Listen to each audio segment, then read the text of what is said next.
Donc, on va terminer rapidement. OK, donc, je disais ici, pour pouvoir remplir les tables, voilà, pour pouvoir remplir une table, on avait déjà créé la table ici, donc le nom s'est retrouvé en haut ici.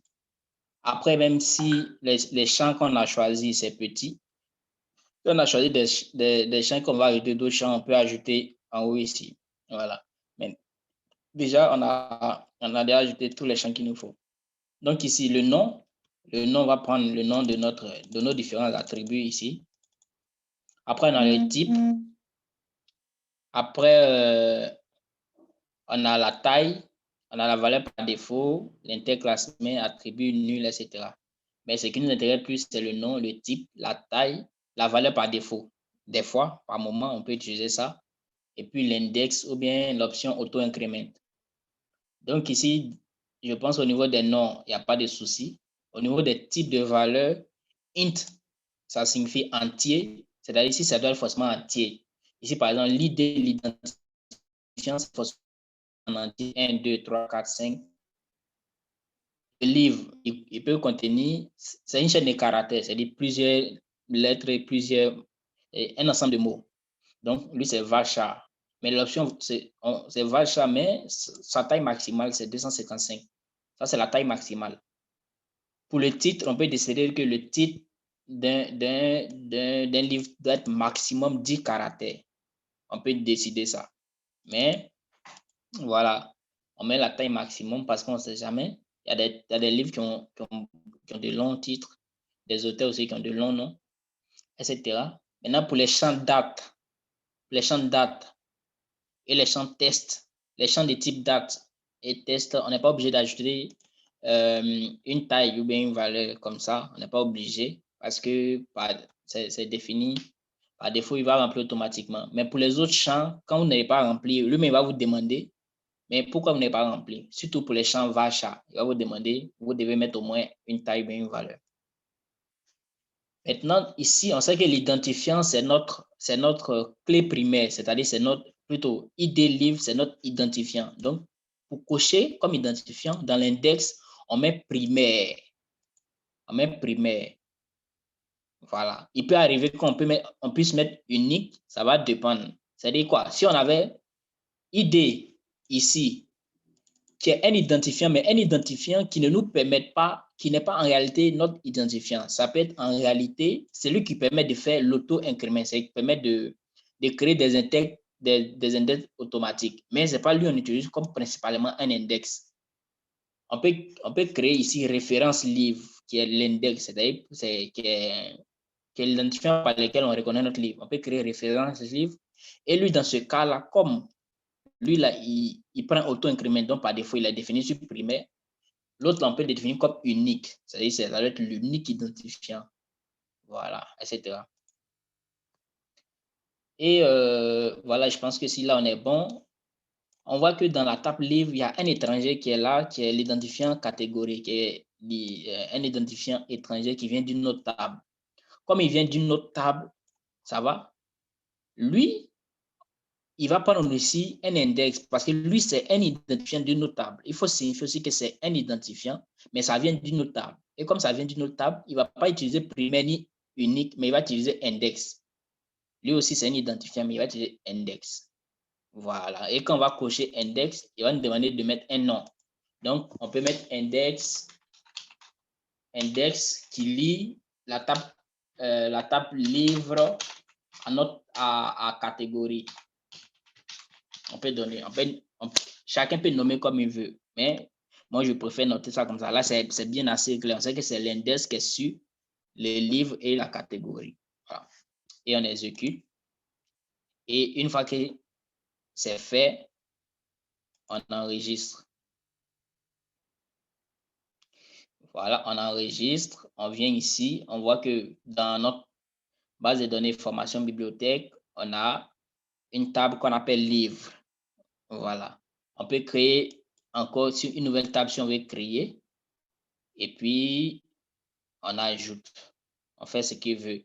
Si, par exemple, la table qui vient après, c'est la table catégorie, par exemple, on peut écrire catégorie. Il écrit rapidement catégorie, puis on va partir. Catégorie.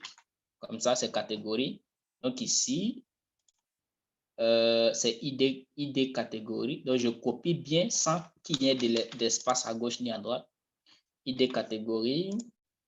On a nom de la catégorie. Comme ça. Donc, nom de la catégorie.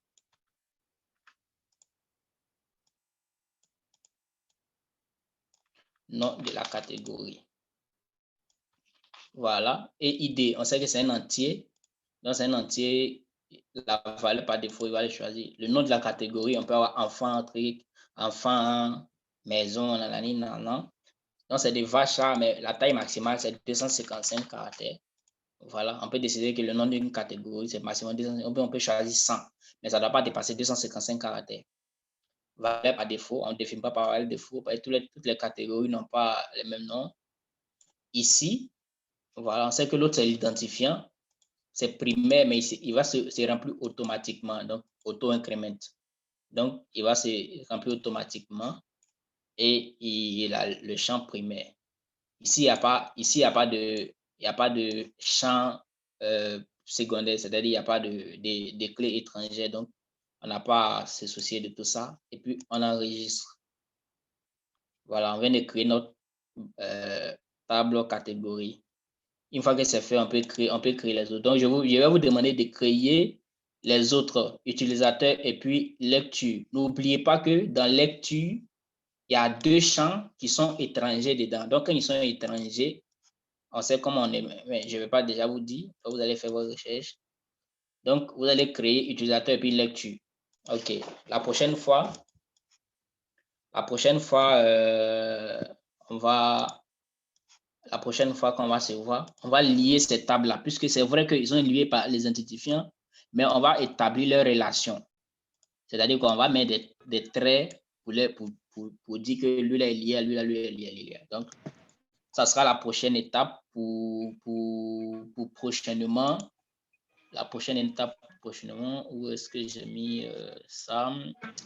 Je pense que je l'ai fermé. C'est pas grave.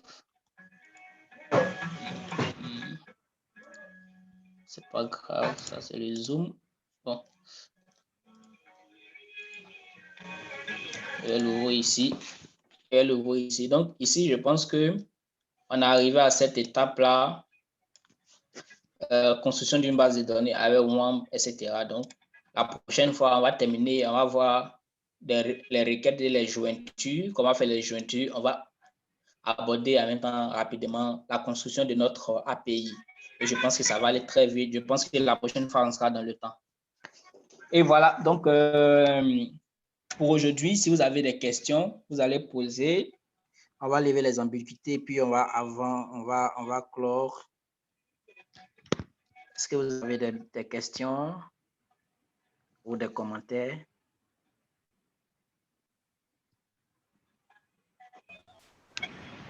Moi, j'ai une question.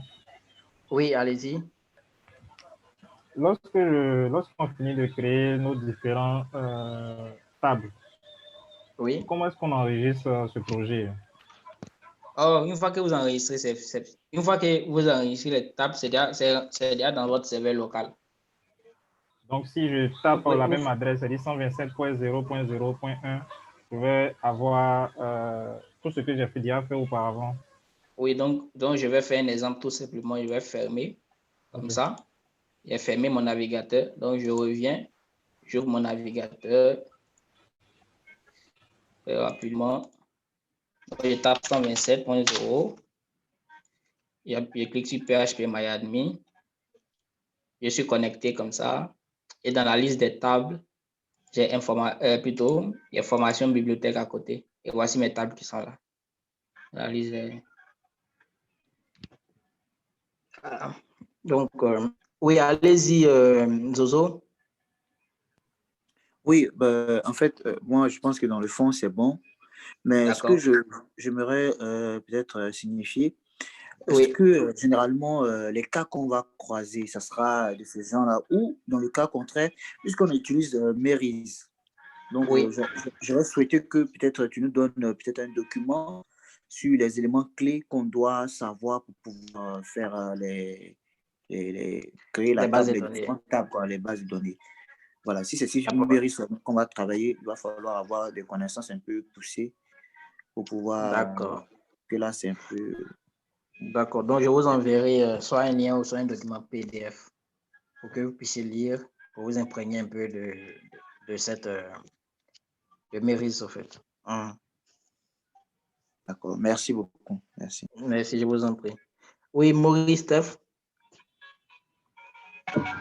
Moi aussi, c'était pour peut-être concernant l'analyse Méris. Oui. Peut-être pour avoir de plus d'informations. Ça marche, il n'y a pas de souci. Je vous enverrai le document dans le groupe. Quelqu'un d'autre a quelque chose à ajouter?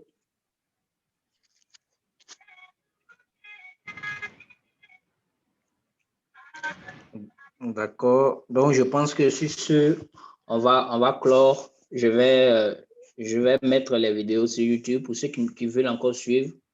Vous verrez ça aussi là-bas. Voilà. Mais voilà. Je pense que, OK.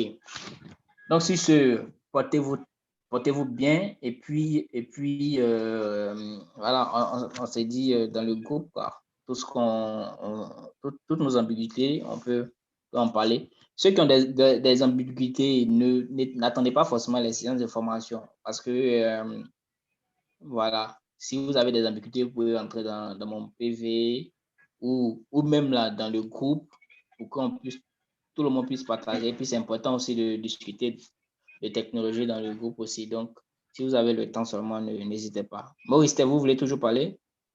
Oui. Oui, allez-y. J'ai oublié de vous demander concernant l'intrus. Il y a le dièse. Oui. Comment on essaie? Le dièse, quoi? Comment on écrit le dièse, c'est ça? Comment on essaie dans la base de données? Oui, dans la base de données, c'est ça qui est fait ici. Ici, dans le serveur. Voilà, l'idée catégorie, c'est-à-dire quand je mets, par exemple, si c'est l'intrus qui est ici, idée, par exemple, promotion qui est sortie. Si c'est l'intrus qui est là, il vient ici où il y a l'option index. Je vais choisir l'option index. Je vais choisir l'option index. Je vais choisir index. Ça va? Quand je choisis index, il va me dire d'entrer un nom. Donc, je vais écrire le nom qu'il faut. Si il y a la possibilité d'enregistrer 2 ou 3 index, c'est-à-dire, par exemple, la table sur laquelle vous avez travaillé ici, lecture, il comporte 2 index. Donc, vous choisissez également index, mais vous allez demander à ce que ça puisse comporter. Bon, je vais noter, par exemple, ici, n'importe quoi. Je vais noter index, par exemple, quelque chose, ça va? N'importe quoi. J'enregistre. Et lui, là aussi, je prends un autre ID ici. ID, par exemple, ID pays, par exemple. Lui aussi, c'est un index aussi. Donc, quand il met index, il va me demander est-ce de créer sur une colonne unique. Non, parce qu'il y a 2 colonnes. Donc, je vais choisir l'autre option. Il faut créer sur un index sur plusieurs colonnes. Et l'autre colonne avec laquelle il faut associer, c'est ID promotion. Donc, j'exécute, par exemple. Il va me demander si de garder le même nom. Je peux garder le même nom comme renommé, comme par exemple appeler ID index ou bien index pays ou promotion, quelque chose comme ça. Et puis j'exécute. Voilà, donc ça c'est comme ça comment créer les index sur ça. Après, on va voir comment lier ces index-là à leur table de provenance. OK. Quelqu'un a quelque chose d'autre à dire?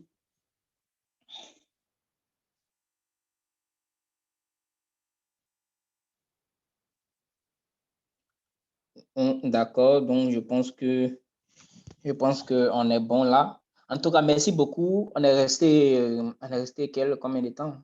Un peu plus de 2 heures. Merci beaucoup. Et puis voilà, on s'est dit dans, je ne dirais pas mercredi, mais on s'écrit dans le groupe s'il faut. Merci et puis portez-vous bien. Merci à toi. OK, ça marche. Super.